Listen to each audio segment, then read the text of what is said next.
প্রিয় দর্শক আসসালামু আলাইকুম। দেশে এবং দেশের বাইরে থেকে যারা ভিডিওটা দেখছেন তাদের সবাইকে অসংখ্য ধন্যবাদ। আর আপনারা এখন দেখতে পাচ্ছেন চট্টগ্রামের সবচাইতে বৃহৎ উড়াল সড়ক, যেটার নাম হচ্ছে আখতারুজ্জামান ফ্লাইওভার, বা অনেকে এটাকে মুরাদপুর ফ্লাইওভার নামেও চিনে। আর এটি আওয়ামী লীগের প্রয়াত নেতা আখতারুজ্জামানের নামে এই ফ্লাইওভারটি করা হয়।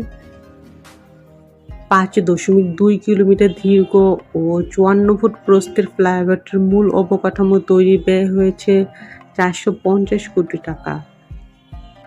মুরাদপুর থেকে লালখান বাজার পর্যন্ত ফ্লাইওভারটি মুরাদপুর এন মোহাম্মদ কনভেনশন সেন্টারের সামনে থেকে উঠে জামিয়াতুল ফালাহ মসজিদের পশ্চিম গেটের সামনে হয়ে লালখান বাজারে এসে নামবে। ফ্লাইওভারটি চালু হয় আসলে চট্টগ্রাম নগরীতে যানজট অনেকটাই কমেছে, কারণ আগে শহর থেকে ভাটিয়ারি বা এয়ারপোর্ট যেতে চাইলে অনেক টাইম লেগে যেত, কিন্তু এই ফ্লাইওভারটি হয় অনেক টাইম বেঁচে গিয়েছে। চট্টগ্রাম নগরের কালুরঘাট থেকে পতেঙ্গা সমুদ্র সৈকতের আগে কাঠগড় বাজার পর্যন্ত প্রায় 24 কিলোমিটার প্রধান সড়ক। এই সড়ক হয়েই যেতে হয় শাহ আমানত আন্তর্জাতিক বিমানবন্দরে।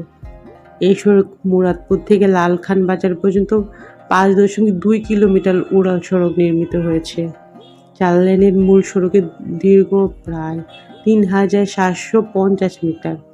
ফ্লাইওভার জিইসি মোড়ে চারটি র্যাম্প আছে, যার জন্য ওয়াসা থেকে জিইসি মোড়ের দিকের গাড়িগুলো জিইসি কনভেনশনের সামনে এবং মুরাদপুরের দিকে যাওয়া গাড়িগুলো ইফকো কমপ্লেক্সের সামনে থেকে ফ্লাইওভারে উঠতে পারবে।